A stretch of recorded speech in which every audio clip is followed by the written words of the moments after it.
Gonzalo le agarró el pelo a Elena delante de 14 personas y tiró de su cabeza hacia atrás como si quisiera obligarla a arrodillarse. Todo había empezado por un cuenco de sopa de marisco derramado sobre un mantel. Nadie se levantó para ayudarla. Su suegra solo preguntó cuánto costaría limpiar la mancha. Elena sintió los dedos de su marido apretándole el cuero cabelludo, pero aquella noche no pidió perdón. Antes de continuar, suscríbete al canal y cuéntanos en los comentarios qué habrías hecho tú si tu pareja te hubiera humillado así delante de toda su familia. Porque la decisión que Elena tomó en los siguientes minutos no solo terminó con 8 años de matrimonio. También puso en peligro un negocio que los Rivas llevaban meses preparando a sus espaldas. Era la víspera de Reyes. Desde las 8 de la mañana, Elena había cocinado cordero asado, croquetas, marisco y un roscón para la cena familiar en casa de Mercedes, en Valencia.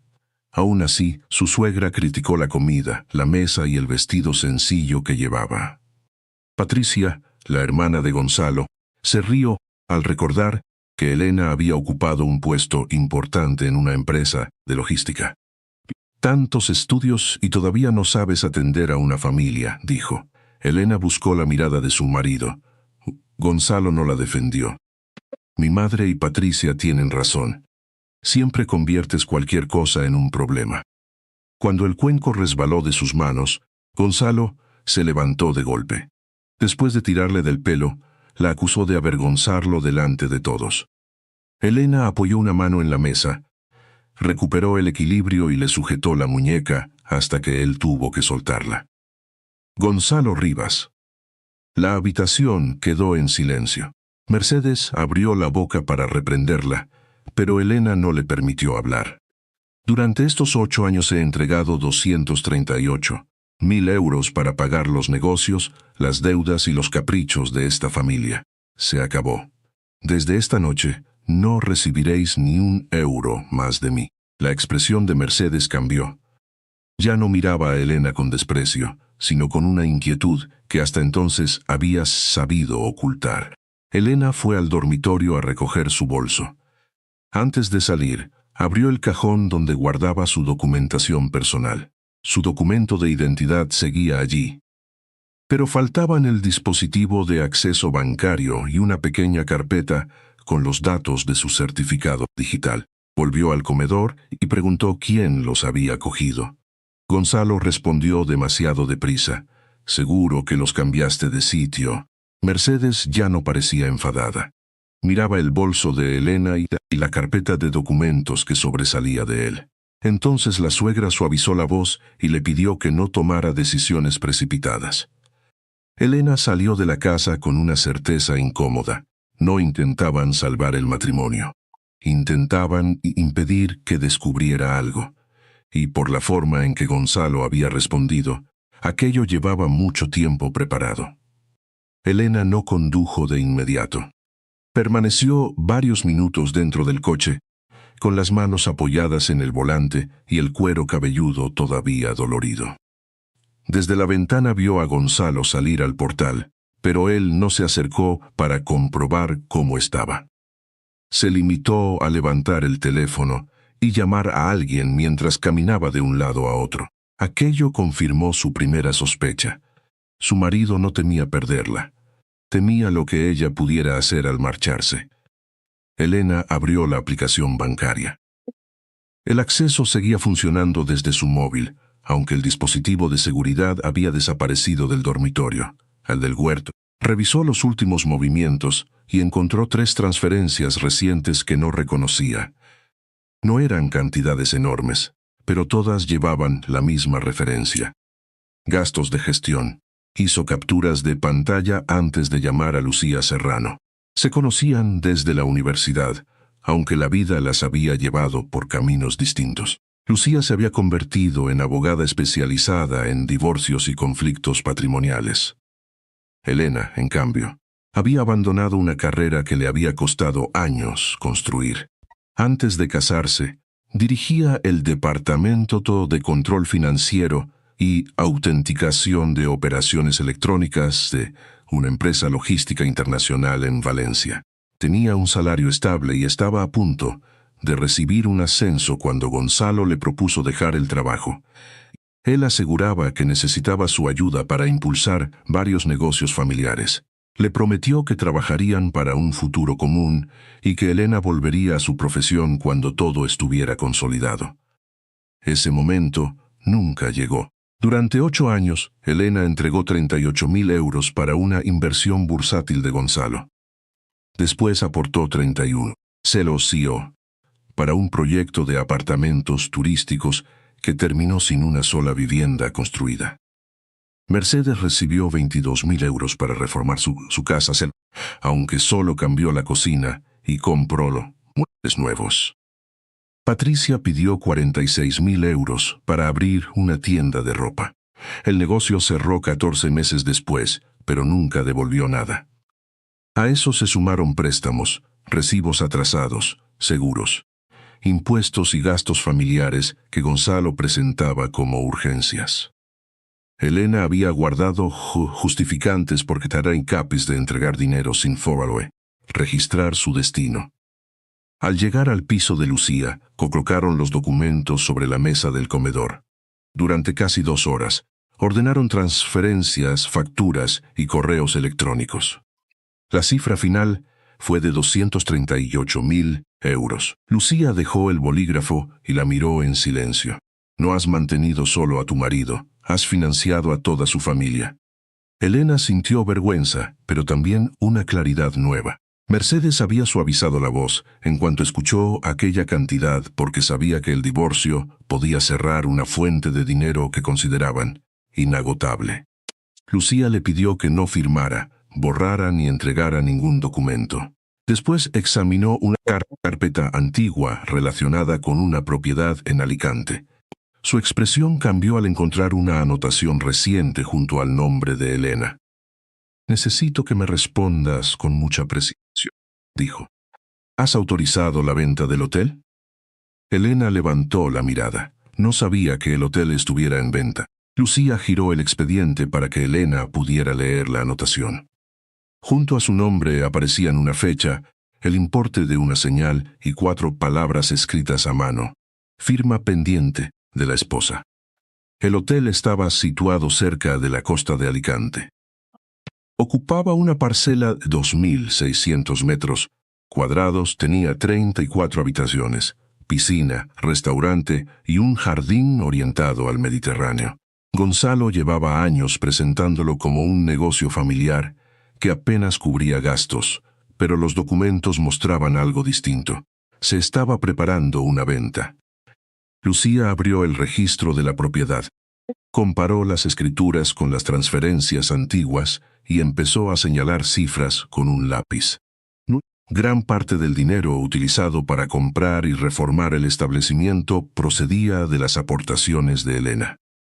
Por ese motivo, su participación constaba en la documentación patrimonial y cualquier transmisión requería su consentimiento expreso. Sin tu firma no pueden cerrar la operación, explicó Lucía. ¿Y si presentas ahora la demanda de divorcio y solicitamos medidas sobre los bienes comunes? El hotel podría quedar bloqueado hasta que se aclare todo. Elena observó una fotografía del edificio tomada años atrás.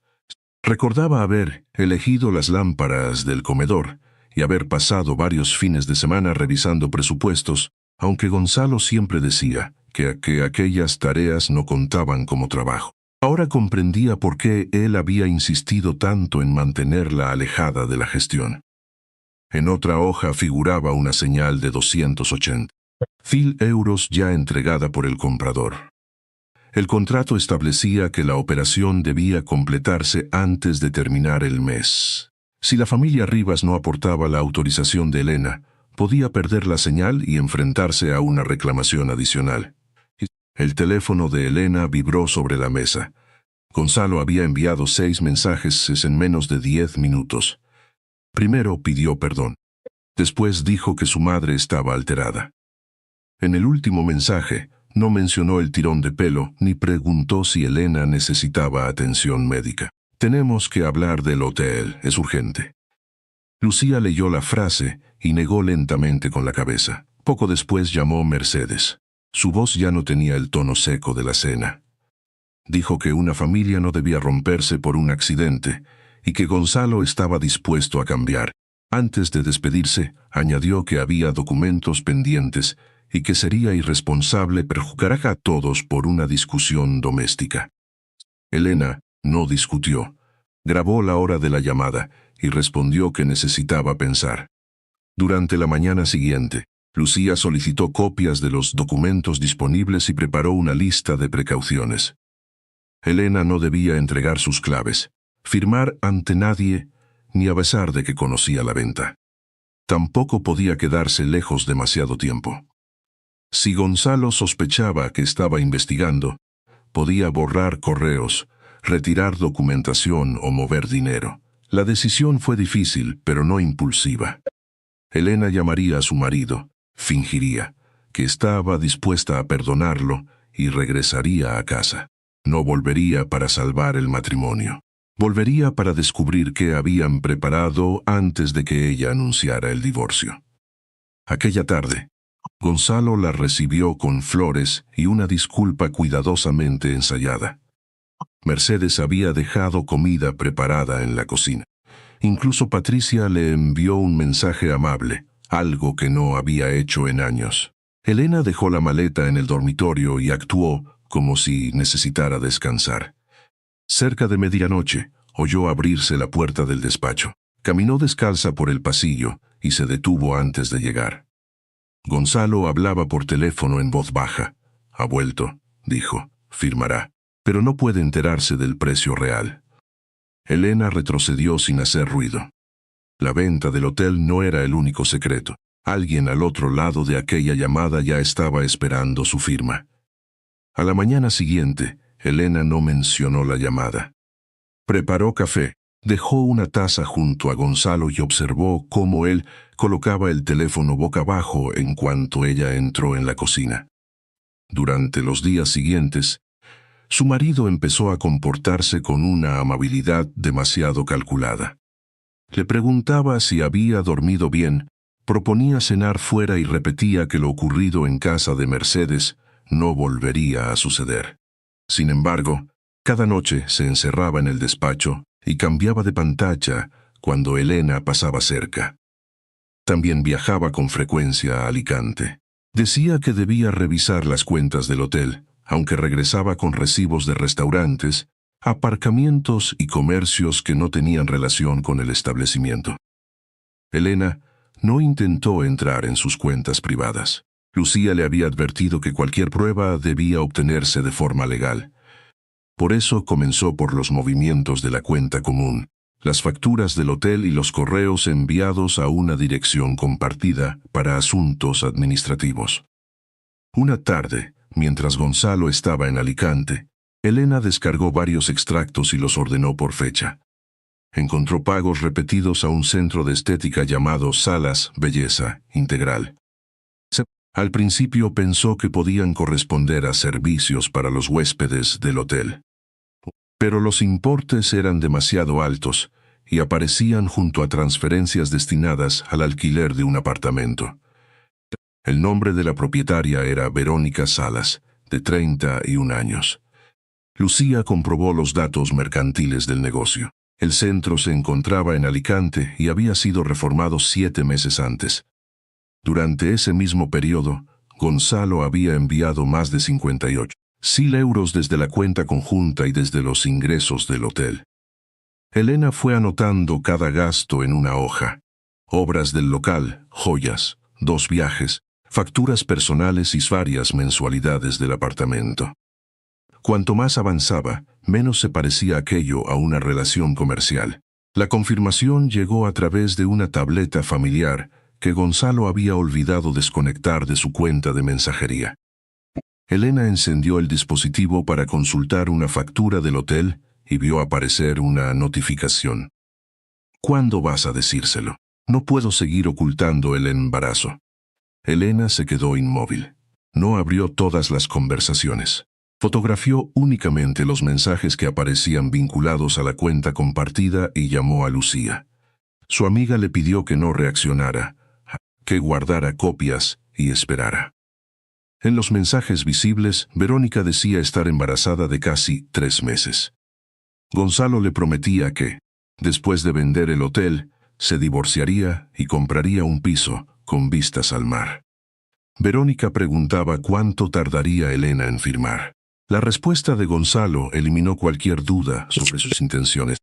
Primero tengo que sacarle al menos 450.000 euros y conseguir que renuncie a reclamar. Después podremos empezar nuestra vida. Elena apoyó las manos sobre la mesa para contener el temblor. No lloró de inmediato. Lo que sintió primero fue una calma fría, parecida a la que experimentaba años atrás cuando encontraba una operación irregular en su trabajo. Ahora comprendía las flores, las disculpas y la urgencia de Mercedes. No estaban intentando reparar una familia, necesitaban mantenerla dócil hasta obtener su dinero y su firma. Cuando Gonzalo regresó esa noche, Elena calentó la cena y escuchó sus explicaciones sobre una supuesta avería en el hotel. Él mintió con naturalidad, incluso le rozó el hombro al pasar. Elena se apartó con sospechas. Más tarde, mientras guardaba los documentos recopilados, recibió un correo automático de la entidad bancaria. Informaba de que se había incorporado al expediente de venta una autorización electrónica, firmada a su nombre. Elena abrió el archivo. Su nombre aparecía al final del documento. También figuraba su firma digital, pero ella jamás había autorizado aquella operación. Elena no cerró el archivo. Amplió la página, comprobó el número del certificado y anotó la hora exacta de la operación. Durante años había revisado transacciones electrónicas capaces de mover millones de euros. Sabía que una firma digital no era una imagen colocada al final de un documento. Dejaba una cadena de datos que podía ser examinada. Descargó una copia sin modificarla y llamó a Lucía desde el cuarto de baño, con el grifo abierto para que Gonzalo no oyera la conversación. «Han utilizado mi certificado», susurró, «pero han cometido errores». A la mañana siguiente, Elena dijo que iba a comprar unas cosas para la casa. En realidad, se reunió con Lucía y con un perito informático en un despacho discreto del centro de Valencia. El especialista conectó el archivo a un equipo aislado y revisó el sello de tiempo, el identificador del dispositivo y el historial asociado al certificado. La autorización había sido creada a las 02:08 de la madrugada. El acceso procedía de la red doméstica de Elena y Gonzalo, pero el equipo utilizado no era el portátil de ella. El código correspondía al ordenador del despacho de Gonzalo. Además, el sistema registraba que el segundo factor de autenticación había sido validado mediante el dispositivo bancario desaparecido del cajón del dormitorio. Elena sintió una presión seca en el pecho. Ya no se trataba de una sospecha ni de una firma copiada. Alguien había tomado sus medios de acceso, había entrado en su certificado y había autorizado una operación en su nombre. El perito preparó una copia forense y dejó constancia de que los metadatos no habían sido alterados. Lucía le pidió que redactara un informe técnico completo, pero todavía no presentaron la denuncia. Antes necesitaban saber quién se beneficiaría de la venta. La respuesta apareció en la documentación del comprador. Costa Levante Gestión S.L. Se había constituido hacía menos de 5 meses. Declaraba como domicilio una pequeña oficina compartida, no de empleados contratados, y su capital apenas alcanzaba para justificar una operación de aquella magnitud. El administrador era un antiguo socio comercial de Patricia. Lucía solicitó más información registral mientras Elena revisaba los correos administrativos del hotel. En una carpeta de presupuestos encontró un documento enviado por error a la dirección compartida. No era el contrato de compra por 2,9 millones de euros. Era una propuesta de reventa. Costa Levante Gestión S.L. Había acordado transferir el hotel a un fondo turístico por 5,8 millones apenas unas semanas después de adquirirlo. La diferencia rozaba los 3 millones de euros. Los nombres de los beneficiarios no aparecían directamente, pero varias hojas incluían pagos previstos a sociedades vinculadas con Gonzalo, Mercedes y Patricia. También figuraba una partida de 180.000 euros para consultoría de imagen y bienestar, una descripción que coincidía con la actividad del centro de Verónica. Elena apoyó la espalda contra la silla. Durante años Gonzalo le había dicho que el hotel apenas producía beneficios. Ahora intentaban venderlo por la mitad de su valor a una empresa controlada por personas cercanas y revenderlo de inmediato. Si la operación se completaba, el dinero desaparecería entre sociedades antes de que Elena pudiera reclamarlo en el divorcio. Su conocimiento profesional, el mismo que Gonzalo había convencido de abandonar, acababa de revelar toda la estructura. Lucía cerró la carpeta y dijo que ya tenían suficiente para frenar la venta. Elena negó con calma. Si actuaban en ese momento, Gonzalo podía borrar archivos, mover el dinero restante y culpar al administrador de la empresa. Necesitaban que todos avanzaran hasta el punto en que ya no pudieran negar su participación. Esa noche, Elena volvió a casa y encontró a Gonzalo esperándola con una carpeta sobre la mesa. «Tenemos que hablar de tu parte del hotel», dijo. Dentro había una propuesta para pagarle 650.000 euros. Y en la última página, una cláusula que exigía que Elena renunciara para siempre a investigar la gestión anterior. Elena leyó 2 veces la última cláusula antes de cerrar la carpeta. Gonzalo permanecía frente a ella, con los brazos apoyados en la mesa, esperando una respuesta rápida. 650.000 euros es más de lo que recibiría si empezamos a discutirlo todo, dijo. Solo necesitamos dejar cerrado el pasado. Elena levantó la mirada. También quiero quedar libre de cualquier préstamo, aval o deuda relacionada con tu familia. Gonzalo tardó menos de 5 segundos en aceptar. No pidió revisar cifras ni consultar con nadie. Aquella facilidad confirmó que los 650.000 euros no eran una concesión generosa. Eran el precio que estaban dispuestos a pagar para que ella renunciara a investigar. Elena fingió necesitar unos días para pensarlo. Después llamó a Lucía desde una cafetería cercana al mercado de Colón y le entregó una copia del borrador. La abogada subrayó la cláusula de renuncia con un bolígrafo rojo. «Esto no protege una venta», dijo. «Protege lo que hicieron antes de vender». Decidieron mantener viva la operación. Elena comunicaría que aceptaba las condiciones generales, pero pediría que la firma final se realizara ante notario y con presencia del banco. Mientras Gonzalo y su familia preparaban el cierre, Lucía terminaría de reunir pruebas capaces de sostenerse fuera de aquella casa. Durante los días siguientes, cada paso tuvo un propósito. El perito informático entregó el informe sobre la firma digital. Incluía la hora de creación, las características del ordenador utilizado y el registro del dispositivo de seguridad desaparecido.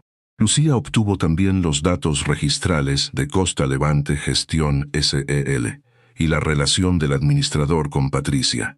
Elena imprimió los extractos que demostraban las transferencias a Verónica y guardó las facturas en sobres separados por fecha.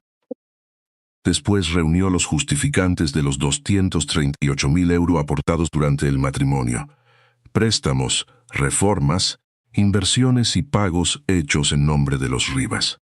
No bastaba con demostrar que había entregado dinero. Debían probar a dónde había ido y quién había tomado las decisiones. Una tarde, Elena dejó su teléfono grabando dentro del bolso mientras Gonzalo hablaba con ella en el salón. Le preguntó por qué su presencia era imprescindible, si el hotel siempre había sido, según él, un negocio familiar. Gonzalo respondió sin medir sus palabras. «Porque sin tu autorización no cobramos. Firma, recibe lo tuyo y deja que los demás resolvamos el resto». Aquella frase no demostraba por sí sola el fraude. pero confirmaba que él conocía la dependencia legal de la operación. La presión creció al acercarse la fecha. Mercedes llamaba cada mañana para preguntar si Elena estaba tranquila. Patricia le envió un mensaje diciendo que, después la firma, todos podrían olvidar los malos entendidos. Incluso Gonzalo empezó a hablar de un viaje juntos. Buscó hoteles en Mallorca y dejó abierta una página de reservas para que Elena la viera. Ella comprendió que cada gesto amable tenía fecha de caducidad. Duraría exactamente hasta que pusiera su firma. La noche anterior a la cita, Gonzalo entró en el dormitorio mientras Elena ordenaba ropa. ¿Dónde está el dispositivo antiguo del banco?, preguntó. El que usabas para validar operaciones. Elena dobló una camisa antes de responder. Pensé que seguía en el cajón. Gonzalo la observó unos segundos. Después sonrió, pero no fue una sonrisa tranquila. Seguro que aparecerá. Cuando salió, Elena llamó a Lucía. La sospecha ya había comenzado. No podían retrasar la operación. A la mañana siguiente, Elena vistió un traje oscuro, guardó en su bolso una copia de cada informe y bajó al portal. Lucía la esperaba en el coche. Al llegar a la notaría del centro de Valencia, vieron a través del cristal a Gonzalo, Mercedes, Patricia, el representante de la empresa compradora y un empleado del banco. Todos hablaban con confianza. Sobre la mesa ya estaba preparado el contrato por 9 millones de euros. Lucía preguntó en voz baja, ¿estás preparada? Elena miró a la familia que había vivido de su silencio durante 8 años. Sí, hoy van a explicar por qué venden por 2,9 millones algo que ya han prometido por 5,8. Entonces abrió la puerta. Elena entró en la sala sin apresurarse. Gonzalo se levantó para apartarle una silla y trató de rozarle la espalda con la mano, como si todavía representaran a un matrimonio dispuesto a empezar de nuevo. Ella dejó el bolso junto a Lucía y tomó asiento frente al notario. Mercedes llevaba un abrigo claro y sostenía el bolso sobre las rodillas. Patricia revisaba el móvil sin parar. El representante de Costa Levante Gestión S.L. hablaba en voz baja con el empleado del banco, que había preparado la documentación para liberar los fondos en cuanto se formalizara la venta. El notario comprobó las identidades y comenzó a leer la escritura. La descripción del hotel era correcta.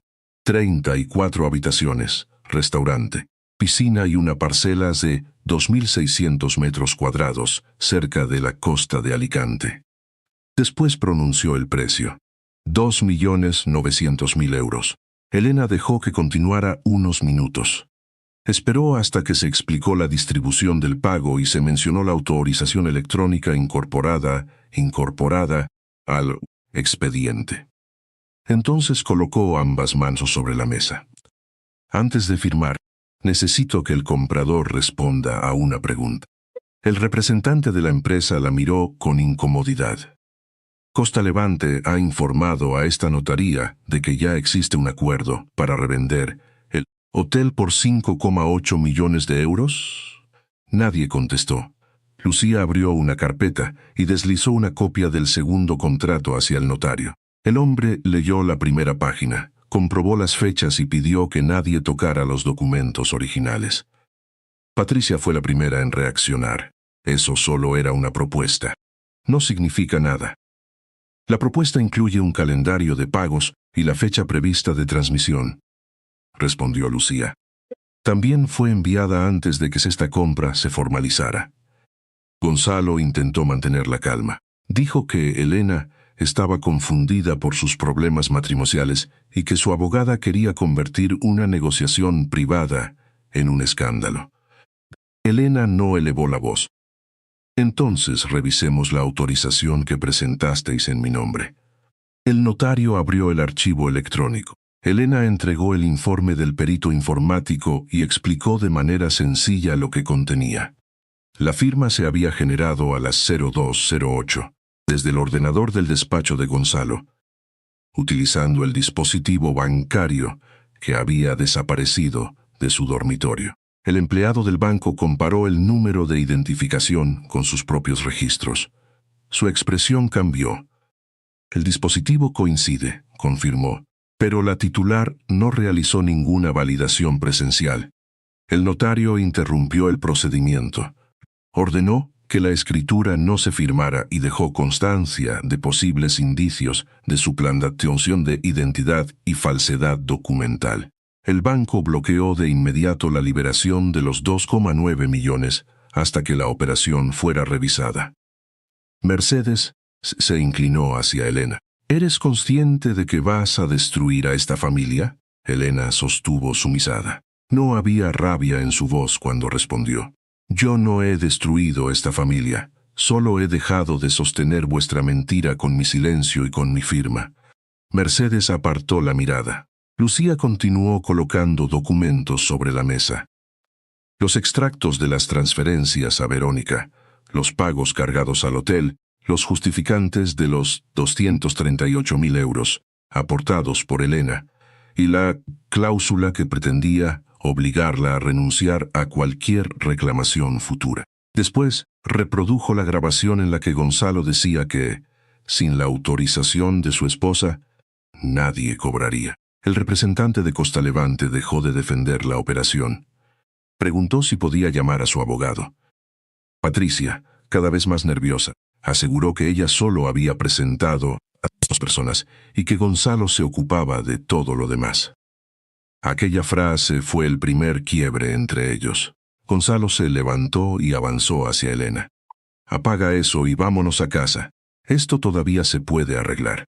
Un empleado de seguridad se interpuso antes de que llegara a tocarla. Elena permaneció sentada. A casa no vuelvo contigo. Lucía informó de que una copia de la documentación ya había sido remitida a la unidad encargada de investigar delitos económicos. También se solicitaría el bloqueo preventivo de las cuentas relacionadas con la venta y la retirada de Gonzalo como administrador del hotel. La reunión terminó sin una sola firma. Durante las horas siguientes, el banco congeló varias operaciones pendientes. El administrador de Costa Levante fue citado para explicar la reventa. Patricia empezó a enviar mensajes a Lucía ofreciendo entregar conversaciones y correos a cambio de que quedara clara su participación real. Mercedes perdió el acceso a las cuentas vinculadas al hotel. Gonzalo recibió la notificación de que no podía disponer de sus ingresos mientras se analizaban los movimientos. Al enterarse del bloqueo, Verónica llamó varias veces. Esa misma tarde dejó el apartamento pagado por Gonzalo y le comunicó que no seguiría con él. Sin embargo, también dejó claro que tendría que asumir su responsabilidad con el hijo que esperaba. Elena salió de la notaría cuando ya comenzaba a oscurecer. No sintió alegría inmediata. Solo el cansancio profundo de quien había sostenido demasiado durante demasiado tiempo. Antes de subir al coche, su teléfono vibró. Era un mensaje de Lucía. El juzgado había admitido la solicitud de medidas urgentes. Gonzalo quedaba apartado provisionalmente de la administración del hotel y no podría disponer de los bienes comunes mientras se investigaban las operaciones. Elena leyó el mensaje 2 veces. Por primera vez en 8 años, Gonzalo ya no podía decidir por ella. El proceso que siguió aquella mañana en la notaría no fue rápido.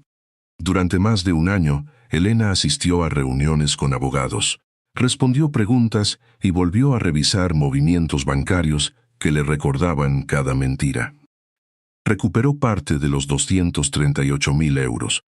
Recibió una compensación por los daños económicos y por la agresión sufrida y obtuvo el control legal del hotel. También se dictó una orden que impedía a Gonzalo acercarse o contactar con ella. Patricia entregó mensajes y archivos para reducir su responsabilidad. Las cuentas relacionadas con la operación permanecieron bloqueadas mientras avanzaba la investigación. Elena no siguió cada detalle. Comprendió que la justicia debía continuar sin convertir a Gonzalo en el centro de su nueva vida. 2 años después, el hotel había cambiado. Elena mantuvo a los empleados que habían trabajado allí durante años, Renovó solo las zonas necesarias y firmó acuerdos con pescadores, agricultores y artesanos de Alicante. No convirtió el lugar en un negocio ostentoso. Quería un espacio tranquilo, bien cuidado y honesto. Junto a Lucía, también abrió una pequeña asesoría para ayudar a otras mujeres a revisar propiedades, avales y firmas digitales antes de que fuera demasiado tarde. La recuperación apareció en gestos sencillos. Elena dejó de comprobar 3 veces la cerradura. Volvió a dormir con el teléfono apagado. Aprendió a desayunar sin esperar que alguien criticara la mesa. Una tarde Lucía la llamó para recordarle una reunión. Elena miró el sol descendiendo sobre el Mediterráneo y respondió que podían hablar por la mañana. Después apagó el móvil y bajó al jardín. Sí. Allí la esperaba una mesa larga, preparada por personas que ya no necesitaban su silencio, sino su presencia. La traición no siempre empieza con una mentira evidente. A veces llega disfrazada de confianza, de sacrificio familiar, o de una promesa que se repite hasta que dejamos de comprobar si todavía es verdad. Elena no perdió únicamente dinero. Durante años fue entregando decisiones, tiempo y una parte de su identidad para sostener una vida que otros utilizaban en su beneficio. Su mayor cambio no ocurrió cuando descubrió la infidelidad ni cuando detuvo la venta. Ocurrió cuando dejó de preguntarse cómo conservar aquella familia y empezó a preguntarse cómo conservarse a sí misma. Confiar no significa renunciar a entender. Amar a alguien no obliga a entregar contraseñas, patrimonio o dignidad sin hacer preguntas. La prudencia no destruye una relación sana, solo incomoda a quienes necesitan que no miremos demasiado. La justicia tampoco borra de inmediato el miedo. Elena tuvo que aprender otra vez a dormir tranquila, a tomar decisiones y a escuchar su propia voz. Pero no permitió que la traición definiera todo lo que vendría después. A veces, recuperar la vida no consiste en ver caer a quien nos hizo daño. Consiste en dejar de mirar hacia atrás para comprobarlo. Elena no recuperó exactamente la mujer que había sido. Construyó una más consciente, más libre y lo bastante valiente para no volver a abandonarse.